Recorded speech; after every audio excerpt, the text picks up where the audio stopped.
यूहन्ना उसका 8 अध्याय और 12 पद में प्रभु ने कहा है, यीशु ने फिर लोगों से कहा, जगत की ज्योति मैं हूं, जो मेरे पीछे हो लेगा वो अंधकार में ना चलेगा परंतु जीवन की ज्योति पाएगा। ज्योति अर्थात प्रकाश, जो हमारे लिए कितना जरूरी है, हमारे दैनिक जीवन के लिए कितना जरूरी है, प्रत्येक दिन के जीवन के लिए कितना जरूरी है। आप देखिए, ये सूर्य का प्रकाश आप तक पहुंचता है। उस सूर्य के प्रकाश में न केवल प्रकाश है लेकिन उसके अंदर ताप अर्थात गर्मी भी है। अगर सूर्य का प्रकाश पृथ्वी पर ना आए, सूर्य का प्रकाश पृथ्वी पर ना आए तो जनजीवन कैसा होगा? ये संपूर्ण जनजीवन अस्त व्यस्त हो जाएगा। इस पृथ्वी पर इतनी ठंड हो जाएगी कि प्रत्येक जीव जंतु ठंड से मर जाएगा। और विज्ञान की पद्धतियां जिसे हम कहते हैं फोटोसिंथेसिस प्रोसेस अर्थात प्रकाश संश्लेषण की विधि, अर्थात सूर्य के प्रकाश से पेड़ पौधे जो हैं वो भोजन बनाते हैं। सूर्य के प्रकाश से उनका जो ग्लूकोज है वो कन्वर्ट होता है और फल जो है वो बन जाता है, फूल जो है वो बन जाता है। लेकिन अगर उचित प्रकाश ना मिले, उचित प्रकाश ना मिले तो वो फल कभी नहीं बनेगा और पेड़ जो है वो सूख जाएगा और ऑक्सीजन देना बंद हो जाएगा और प्रत्येक प्राणी जो है वो बिना ऑक्सीजन के मर जाएगा। तो कल्पना कीजिए ये प्रकाश कितना जरूरी है कि प्रकाश आपको जीवित रखता है, ये ज्योति आपको जीवित रखती है, ये यूं ही नहीं है। प्रकाश महत्वपूर्ण है और इसलिए बाइबल कहती है, परमेश्वर वचन कहता है कि जो पहली चीज परमेश्वर ने बनाई है संसार में, दुनिया में, तब कुछ भी नहीं था, कोई चीज नहीं थी, ना पेड़ पौधे, ना जीव जंतु, ना मनुष्य, ना पहाड़, ना अंतरिक्ष, कुछ भी नहीं था। सबसे पहले प्रभु ने क्या कहा? उजियाला हो, प्रकाश हो। The first thing God created is light. पहली चीज जो प्रभु के अंदर से निकली, उसके मुख से निकली है, पहली चीज जो बनाई गई है, जो परमेश्वर के अंदर था, वो था प्रकाश। मैं सूर्य की बात नहीं कर रहा हूं, सूर्य तो चौथे दिन बनाया गया, बाइबल में पढ़िए। लेकिन उसके कहने से उजियाला हो और उजियाला हो गया, इसलिए क्योंकि परमेश्वर स्वयं ज्योति है, उसमें अंधकार नहीं है। जब परमेश्वर ने इस संसार को बनाने की योजना बनाई, आज जो कुछ आप इस संसार को देख रहे हैं, जब परमेश्वर ने इसको बनाने की योजना बनाई तो सबसे पहली चीज जो प्रभु ने बनाई वो थी प्रकाश, दैट वाज लाइट।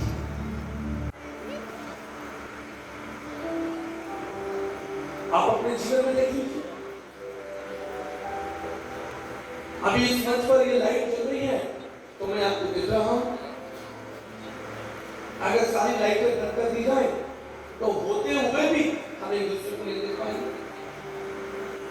आप मुझे नहीं देख पाएंगे, मैं आपको नहीं देख पाऊंगा, क्योंकि आपके ऊपर प्रकाश पड़ रहा है, आप मुझे दिख रहे हैं, मुझ पर प्रकाश पड़ रहा है, मैं आपको दिख रहा हूं। प्रकाश ना हो, अंधकार ही अंधकार है। सब कुछ हो, ये मंच लगा हो, ये टेबल हो, कुर्सी लगी हो, ये फूल लगे हो, ये छत लगी हो, सब कुछ हो, लेकिन यहाँ प्रकाश ना हो तो कभी आप उधर गिरेंगे, कभी आप उधर गिरेंगे। सबसे पहली चीज जो प्रभु ने बताई है वो प्रकाश, ज्योति, रोशनी। रोशनी कितनी जरूरी है आप भी जानते हैं। आप मोटरसाइकिल चलाते हैं, कार चलाते हैं, उसमें आगे दो दो बड़ी लाइटें लगी होती है, कार में, मोटरसाइकिल में एक लाइट लगी होती है। क्या जरूरत है? अंधेरे में चलाओ, सब कुछ हो, उसमें इंजन हो, एक्सीलेटर हो, क्लच हो, गियर हो, सीट लगी हो, टंकी हो, सब कुछ हो, लेकिन ज्योति ना हो, आप जवाब नहीं मिला किसी में। मैं आपको अपने जीवन की घटना बताता हूं, बहुत पुरानी बात है ये,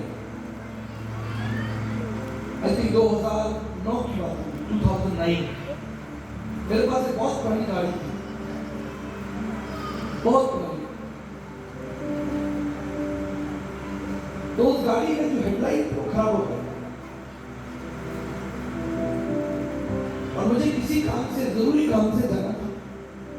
रात को लगभग 9:30-10 बज रहा था और मैंने सोचा कि ये रास्ता तो मेरा देखा हुआ है, यहां से बाहर निकलूंगा, आगे से लेफ्ट लूंगा, वहां से राइट लूंगा और मैं पहुंच जाऊंगा। रास्ता तो देखा है ना। और मैंने गाड़ी में चाबी लगाई और चल दिया। बस मोड़ पर ही पहुंचा था, एक व्यक्ति जा रहा था, मैंने गाड़ी उसको टक्कर मारी, वो गिर पड़ा। उड़ते ही मेरे पास में आया, ऐसे खटखटा के बोला, आपको दिखता नहीं है, आपको दिख नहीं रहा? वो अपनी जगह बिल्कुल ठीक था, दिखी तो नहीं रहा था, अगर दिखता तो मैं आपको क्यों टक्कर मारता। मैं बोला भैया अगर रास्ता मालूम भी है ना तो गाड़ी को यू टर्न ले लो, क्योंकि जिसमें प्रकाश नहीं है आप नहीं जा सकते।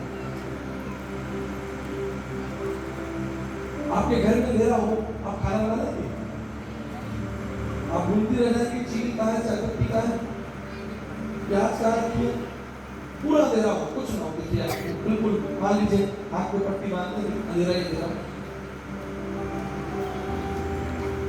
इसलिए यीशु मसीह ने आज से 2000 साल पहले हमारी एक बहुत बड़ी आवश्यकता जो जरूरत है उसके बारे में बात की। उसने कहा मैं जगत की ज्योति हूं, मैं प्रकाश हूं, यदि तुम मेरे पीछे आओगे तो तुम अंधकार में नहीं होगे परंतु जीवन की ज्योति पाओगे। मेरे प्रियो, ये जीवन एक यात्रा है। जीवन क्या है? यात्रा है और इस यात्रा में हमें प्रकाश की बहुत आवश्यकता है, बिना प्रकाश के चल नहीं सकते।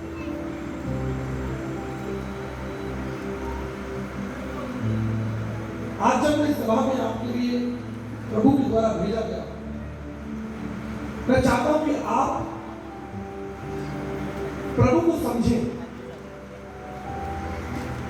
कई बार हम मसीह होने के बावजूद कलीसिया में आते हैं, चर्च में आते हैं या हम वचन को भी पढ़ते हैं, हम उसका जो अर्थ है, उसका जो भाव है वो समझ नहीं पाते।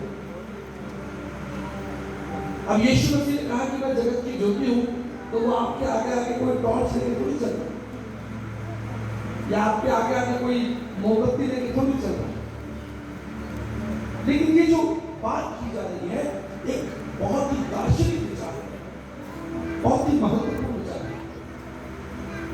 जीवन के हर मोड़ पर आपको प्रभु की आवश्यकता होगी। जीवन के हर मोड़ पर, जीवन के हर मार्ग पर आपको प्रभु की आवश्यकता होगी।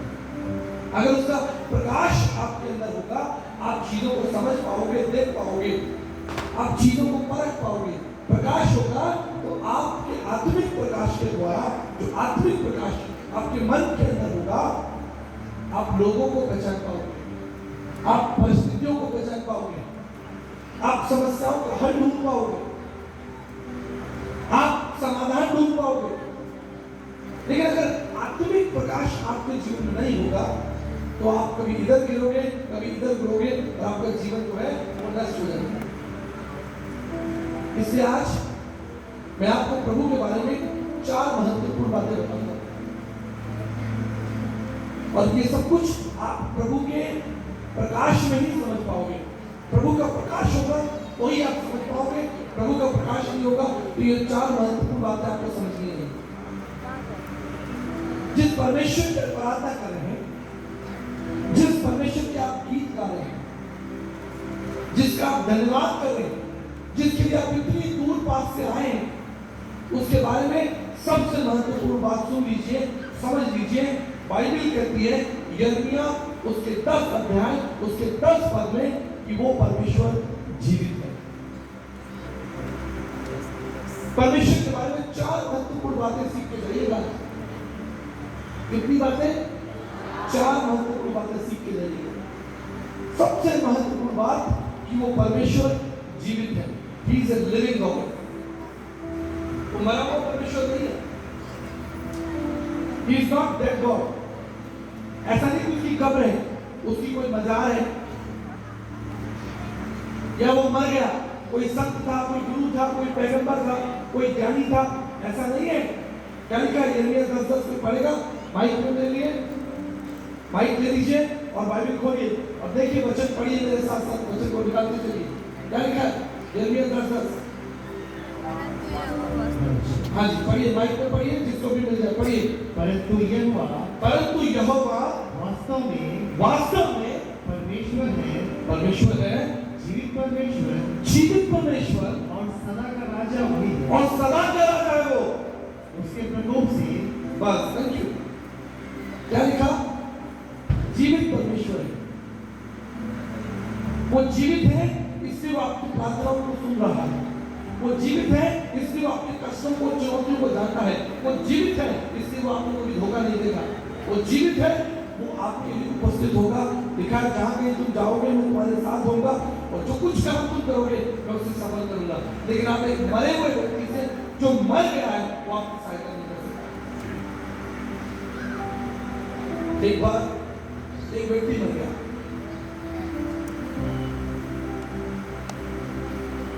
वो एक दूसरा व्यक्ति दौड़ता हुआ है, रोता हुआ है। सबने कहा, भैया इसका कोई अच्छा मित्र है जो इतना दूर से रोता हुआ चला आ रहा है, दहाड़े मार मार कर रो रहा, और आकर उसकी लाश के पास में गिर गया, जोर जोर से चिल्ला रहा। बोला, तू मर कैसे गया?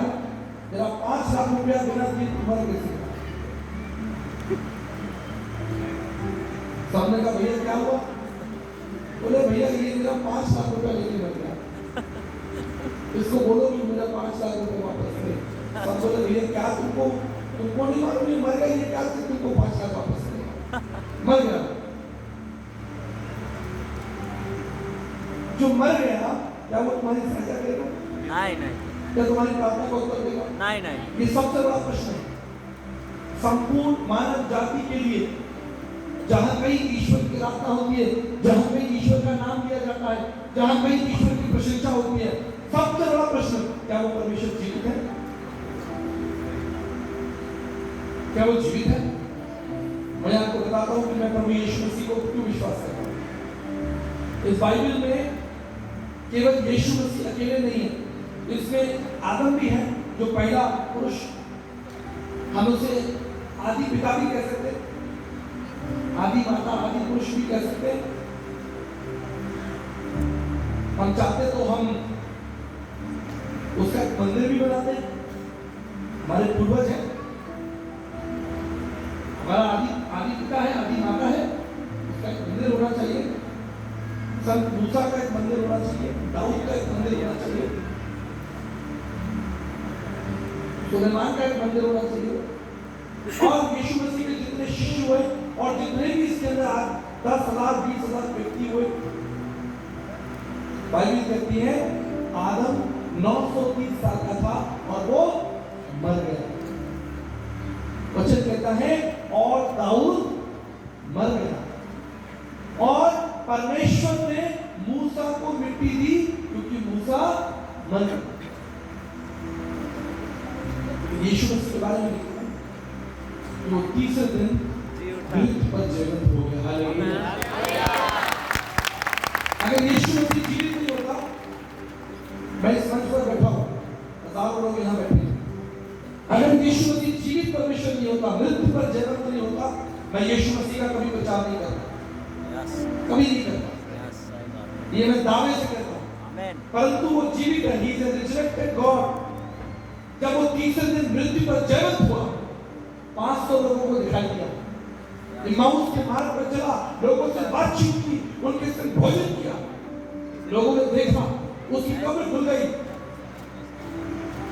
रोमी शासक डर के भाग गए, जो पहरुए, जो सिपाही यीशु मसीह की कब्र पर लगा गए थे, वो भी भाग गए, डर के मारे भाग गए, क्योंकि वो जीवित हो गया। हालेलुया।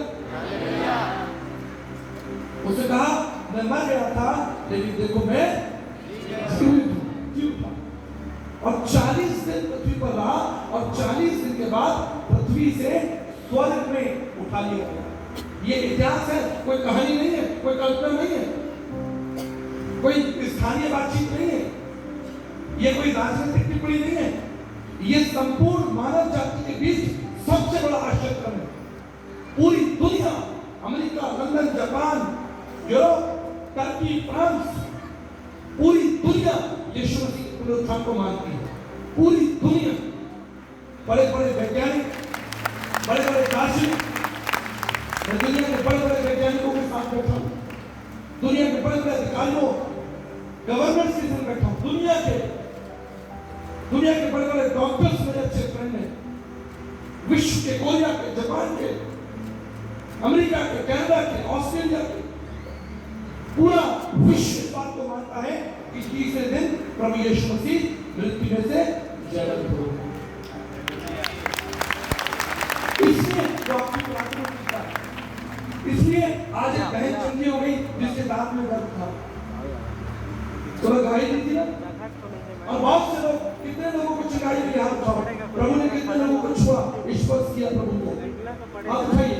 जितने लोगों को प्रभु ने चंगाई दी, ना केवल आज लेकिन पहले भी कभी कोई चंगाई दी, लेकिन कितने सारे लोग यहाँ पर हैं, ना केवल इस समय में, किसी समय में 5 साल, 3 साल, 2 साल पहले प्रभु ने आपको छूकर चंगाई दी, हाथ उठाकर दी, क्योंकि वो जीवित परमेश्वर है, वो आंसुओं को पोंछने वाला परमेश्वर है, चिंता करने वाला परमेश्वर, जो जीवित है वो चिंता कर सकता है। 6 नवंबर 1977 को एक ट्रेन दुर्घटना हुई, 2 ट्रेनें आपस में टकरा गई। ये उत्तर प्रदेश में एक जगह है खुर्जा रेलवे स्टेशन, और उस ट्रेन के अंदर मेरे दादाजी जो थे वो अधिकारी थे, और उस ट्रेन में वो बैठे हुए थे।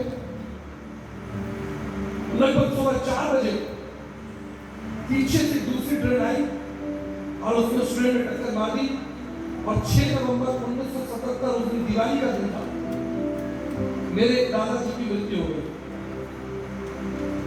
जब मेरे पिताजी को पता चला तो वो उनके पार्थिव शरीर को लेने के लिए स्टेशन पर पहुंचे, और उन्होंने देखा उनके पिताजी जो कल तक जीवित थे, बात कर रहे थे, हंस रहे थे। उन्होंने वायदा किया था कि अगले तीसरे दिन मैं तुम्हारे लिए नए कपड़े खरीदूंगा, नए जूते लेकर आऊंगा, तुम्हारे कॉलेज की फीस भर दूंगा, चिंता मत करो, सब ठीक होगा, मैं जाता हूं और अपनी ड्यूटी करके वापस आता हूं। लेकिन वो कभी वापस नहीं आए। जब मेरे पिताजी ने अपने पिताजी के पार्थिव शरीर को देखा तो बहुत व्याकुल हो गए और डर गए। बड़ी असमंजस की स्थिति है कि आप अपने प्रियजन, जिसको आप प्रेम करते हो, जिससे आप बात करते हो, जिसके साथ आप भोजन करते हो, जिसका हाथ पकड़कर चलते हो, आप उसके पार्थिव शरीर को देखो, उसके मृत्यु शरीर को देखो। मेरे पिताजी कहते हैं कि उनकी आंखों के सामने अंधेरा छा गया और वो नीचे गिर गए। लोगों ने उन्हें संभाला, उन्हें पानी दिया, तसल्ली दी, लेकिन मेरे पिताजी रो रहे थे कि उनके पिताजी संसार से चले गए। लेकिन तभी मेरे पिताजी को एक बात याद आई, एक बात जो कभी उनके पिताजी ने उनसे कही थी, और वो ये थी कि जीवन के किसी मोड़ पर अगर मेरा हाथ तुमसे छूट जाए, अर्थात मैं संसार से चला जाऊं, तो तुम चिंता मत करना, एक जीवित परमेश्वर है, वो तुम्हारी सहायता करेगा। और यही बात मैंने अपने बच्चों को सिखा दी। जीवन एक यात्रा है, हम मुसाफिर हैं। अगर जीवन के किसी मोड़ पर मैं तुमसे अलग हो जाऊं, मैं संसार में ना रहूं, मैंने अपनी बेटियों को सिखाया है, उन्हें समझा दिया, तुम चिंता मत करना, क्योंकि जीवित परमेश्वर तुम्हारी सहायता करेगा। हालेलुया, वो जीवित परमेश्वर है। यह 10 कहता है वो जीवित परमेश्वर कभी मत भूलेगा। जीवन की कैसी भी परिस्थितियां हो, कितनी भी निराशा हो, कितनी भी चिंता हो, उस पिता का जीवित हाथ आपके कंधे पर होगा, आप मुड़कर देखोगे प्रभु आपके साथ होगा। आप उसे पुकारोगे और वो दौड़ कर आएगा, तुम प्रार्थना करोगे और तुम्हें उत्तर दिया जाएगा, क्योंकि वो जीवित है। वो जीवित है, वो सुनेगा और बोलेगा। हालेलुया। दूसरी महत्वपूर्ण बात, वो जीवित परमेश्वर आपके लिए विश्वास योग्य है। हालेलुया। वो केवल जीवित नहीं है। मान लीजिए आपका कोई मित्र हो और वो जीवित तो है लेकिन आपके लिए विश्वास योग्य नहीं है, तो क्या फायदा? He is alive but he is not faithful. Then what is the purpose? उसकी मित्रता का क्या फायदा आपको? लेकिन बाइबल क्या कहती है? Deuteronomy chapter 7 verse 9, व्यवस्था विवरण उसका 7 अध्याय 9 पद में लिखा है, वो एक वफादार, ईमानदार, विश्वास योग्य परमेश्वर, एक ऐसा परमेश्वर जो आपको कभी धोखा नहीं देगा। वो एक फेथफुल गॉड है, विश्वास योग्य। एक बार मैं एक बड़ी सभा में विचार कर रहा था और एक जवान लड़का दौड़कर मेरे पास में आया। उसने कहा कि आचार्य जी, आपने प्रभु के बारे में बहुत सी अच्छी बातें बताई, लेकिन मैं आपकी एक बात से थोड़ा कम सहमत हूं। आपकी सब बातों से सहमत हूं, लेकिन एक बात से थोड़ा कम सहमत हूं। मैंने कहा कौन सी बात? बोले कि परमेश्वर जो है वो विश्वास योग्य परमेश्वर है। मैं बोला बिल्कुल परमेश्वर विश्वास योग्य परमेश्वर है। बोला लेकिन मुझे अनुभव नहीं हुआ। मैं कैसे अनुभव करूं कि वो परमेश्वर मेरे लिए विश्वास योग्य परमेश्वर है, वो मेरी चिंता करता है? तो मैंने कहा अच्छा सुनो, एक कहानी तुमको सुनाता हूं। तुमको लग रहा है ना कि परमेश्वर विश्वास योग्य नहीं है? सुनो कहानी। दो दोस्त थे, अच्छे दोस्त। एक का राशन की दुकान थी, राशन समझ, किराना, जहाँ चीनी चावल गेहूं मिलता है, आटा मिलता है, दुकान में। और जो दूसरा मित्र था वो मक्खन बेचता था, घर घर जाता, दरवाजा खटखटाता था और 100 ग्राम 500 ग्राम 1 किलो मक्खन जिसकी जैसी आवश्यकता होती बेचता। लेकिन वो कभी कभी अपने मित्र की दुकान पर आता और उसे मक्खन देता और उसके बदले में चीनी चावल गेहूं अनाज जो एक्सचेंज होता वो कर देता। पहले के समय में ऐसे ही व्यापार होता था। कोई व्यक्ति अपना शहद देकर आटा ले लेता, कोई आटा देकर गेहूं देकर चावल ले लेता। तो ये मित्र जो था ये क्या करता था, ये मक्खन देता और उसके बदले में चीनी चावल गेहूं ले लेता। तो ये मित्रता और ये व्यापार कई दिनों तक चला। एक दिन इस मित्र ने, जिसकी राशन की दुकान थी, उसने क्या देखा कि उसका मित्र जो उसे मक्खन देकर गया है 1 किलो, वो 1 किलो नहीं है, वो 900 ग्राम है। अर्थात 100 ग्राम की क्या है, चोरी है, कमी है। उस बड़ा गुस्सा है, बोला अरे तो मेरा मित्र है, मुझे ही चूना लगा गया। आने दो उसको, अगली बार जब आएगा तो मैं उससे पूछूंगा तो मेरे साथ तुमने ऐसा चोरी क्यों किया। तो अगली बार उसका मित्र आया मक्खन लेके, तो बोला भैया सुनो, ये तुम मुझे मक्खन देकर कहते, ये अभी तक यहाँ रखा है 3 दिन से, परंतु मैं तुम्हें बताना चाहता हूँ कि तुम्हारा ये मक्खन 1 किलो नहीं है, ये 900 ग्राम है, ये रखा है यहाँ पर, मैंने छुआ नहीं, इसको खाया नहीं। ये 900 ग्राम है, ये इसलिए संभाल के रखा गया, ये तुमसे मैं पूछूं।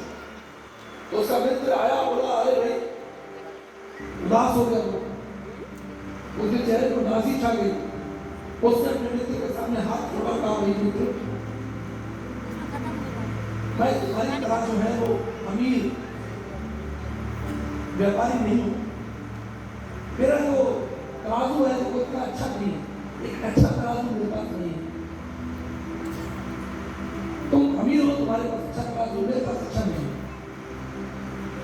तो मैं क्या किया, मैं तुम्हारी ही दी हुई 1 किलो चीनी के पैकेट को अपना बाट बनाकर उससे मक्खन तोड़ के तुमको दे दिया। तुमने जो चीनी मुझे दी थी 1 किलो की, उसी से मैंने मक्खन तोड़ के तुमको दे दिया। अब आपको सोचना है कि विश्वास योग्य कौन नहीं है। विश्वास योग्य परमेश्वर नहीं है या विश्वास योग्य हम नहीं है। आप विश्वास योग्य हैं। और विश्वास योग्यता परमेश्वर के साथ ही नहीं, विश्वास योग्यता मनुष्यों के साथ आपस में। जब तुम आपस में एक दूसरे के साथ विश्वास योग्य नहीं हो तो तुम परमेश्वर की विश्वास योग्यता को अनुभव नहीं कर पाओगे। परमेश्वर तो विश्वास योग्य है ही, लेकिन तुम अनुभव नहीं कर पा रहे हो क्योंकि तुम अविश्वास हो। तुम्हारे जीवन में हम अपने जीवन को परखें और प्रभु से पूछें कि प्रभु मेरे इस अविश्वासी जीवन के अंदर आप विश्वास को देकर आइए, ताकि मैं मनुष्य के साथ विश्वास योग्य हूं। अगर आप कोई बिजनेस करते हैं, अगर आप कोई भी काम करते हैं, कोई भी व्यापार करते हैं, खेती किसानी करते हैं, कुछ भी बेचते खरीदते हैं, आप टीचर हैं, प्रिंसिपल हैं, कुछ भी है, याद रखिएगा उस कार्य में आपको विश्वास योग्य होना चाहिए। अगर आप मनुष्य के साथ विश्वास योग्य नहीं है तो परमेश्वर की विश्वास योग्यता को आप कभी अनुभव नहीं करते। यही क्रूस है, लकड़ी का क्रूस। आपका संबंध परमेश्वर के साथ और आपका संबंध मनुष्यों के साथ। क्रूस में 2 लकड़ियां होती है, एक नहीं होती। एक लकड़ी का क्रूस नहीं बनता। आपका संबंध परमेश्वर के साथ में भी ठीक हो और आपका संबंध इंसानों के साथ में भी ठीक। आप जो भी काम करें उसमें विश्वास योग्य रहें, सिद्ध रहें, पवित्र रहें, धोखा मत दें, बेईमानी ना करें, छल ना करें, दूसरों की हित की चिंता करें। याद रखिए, जब आप विश्वास योग्य होंगे, आप परमेश्वर की विश्वास योग्यता को अपने जीवन में देखेंगे, सामर्थ को देखेंगे, बड़े बड़े कामों को देखेंगे आप अपने जीवन में। आप देखेंगे परमेश्वर आपसे बात करेगा। The Lord will talk to you. He will speak to you. आप कहेंगे कि मैंने अपने जीवन में ऐसा कभी अनुभव ही नहीं किया था। फर्स्ट टाइम मैं अपने जीवन में परमेश्वर की विश्वास योग्यता को अनुभव कर रहा हूं। अभी दिवाली का समय चल रहा है, सारा खोआ मिठाई नहीं चल रही, नहीं चल रहा। बताओ